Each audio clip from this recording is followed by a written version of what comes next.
सादर अभिवादन।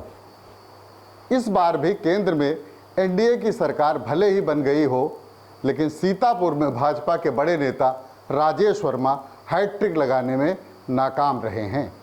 जीत हार के समीकरण और गुणा भाग का दौर खत्म होने के बाद अब जिस मुद्दे पर चर्चा का दौर शुरू हुआ है वह है पूर्व सांसद राजेश वर्मा की राजनीतिक हैसियत का। उन्हें फिर से कोई सत्ताई ताकत मिलेगी या फिर उन्हें अब इसके लिए इंतजार करना होगा, इस पर लोगों की अलग अलग राय है। राजेश वर्मा सीतापुर संसदीय सीट पर 4 बार जीत दर्ज कराकर रिकॉर्ड बना चुके हैं। 1999 और 2004 में वह बहुजन समाज पार्टी के सांसद थे। इस बार की तरह पहले भी पार्टी में उनका बड़ा कद था। दलित पिछड़ा गठजोड़ के फार्मूले पर उन्हें लोकसभा में बसपा संसदीय दल का नेता भी बनाया गया था। लेकिन 2009 के लोकसभा चुनाव में जब वह सीतापुर संसदीय सीट से हैट्रिक लगाने की तैयारी में थे, पार्टी ने उनका निर्वाचन क्षेत्र ही बदल दिया।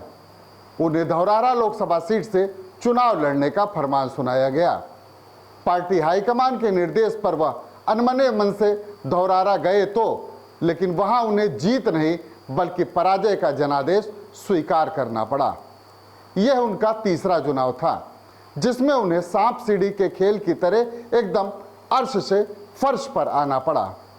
लोकसभा का कार्यकाल पूरा होने की बाट जोहते जोहते उन्होंने अपनी अगली पारी खेलने की व्यूह रचना भी तैयार कर ली। इस बार उन्होंने भाजपा के सहारे सियासी बुलंदी को स्पर्श करने का मन बनाया था, क्योंकि राजनीतिक क्षितिज में उस समय नरेंद्र मोदी का सितारा उदय हो रहा था। वर्ष 2014 में सीतापुर सीट से टिकट के दावेदारों के अरमानों पर पानी फेरते हुए राजेश वर्मा ने न सिर्फ भाजपा का टिकट हासिल किया बल्कि 50,000 वोटों के अंतर से जीत हासिल कर उन्होंने भाजपाई राजनीति का आगाज भी कर दिया। केंद्र के बाद प्रदेश में भी भाजपा की सरकार बनी और राजेश वर्मा भाजपा की सियासत में छत्रप के रूप में स्थापित हो गए। वर्ष 2019 के लोकसभा चुनाव में भी भाजपा ने राजेश वर्मा पर अपना दांव लगाया और जीत दर्ज कराई। 2024 के चुनाव में मोदी मैजिक के साथ ही राम मंदिर निर्माण का मुद्दा भी हाथ में था, लिहाजा राजेश वर्मा भी जीत के प्रति पूरी तरह से आश्वस्त थे। वे कार्यकर्ताओं की नाराजगी, मजबूत वोट बैंक वाली जातियों की विपक्षी खेमे के प्रति गोलबंदी और सत्ता जनित विकारों से जनता में फैले संदेश को वे समझ नहीं पाए और चुनाव में हैट्रिक लगाने की बजाय धराशायी हो गए।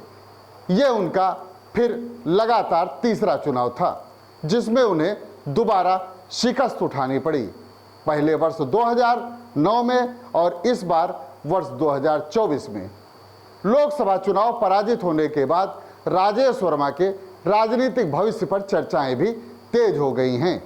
चूंकि केंद्र में एनडीए की सरकार बन गई है, इसलिए उनके समर्थक ये उम्मीद पाले हुए हैं कि भविष्य में कहीं न कहीं उन्हें सम्मानजनक स्थिति में समायोजित किया जा सकता है। उसका एक कारण उनका पिछड़े वर्ग से ताल्लुक रखना भी है। लेकिन अगर किन्हीं वजहों से राजेश वर्मा का समायोजन न हुआ तो फिर उनका सियासी वजूद खत्म होने की स्थिति से भी इनकार नहीं किया जा सकता। भारतीय जनता पार्टी के भीतर ही कई खेमे उनके प्रबल विरोध में है। वे नहीं चाहेंगे कि राजेश वर्मा का सियासी कद दोबारा मजबूत हो। ऐसे में अपनी पहचान को कायम रखने के लिए राजेश वर्मा को कड़ा संघर्ष करना पड़ सकता है। आज की खबर में इतना ही।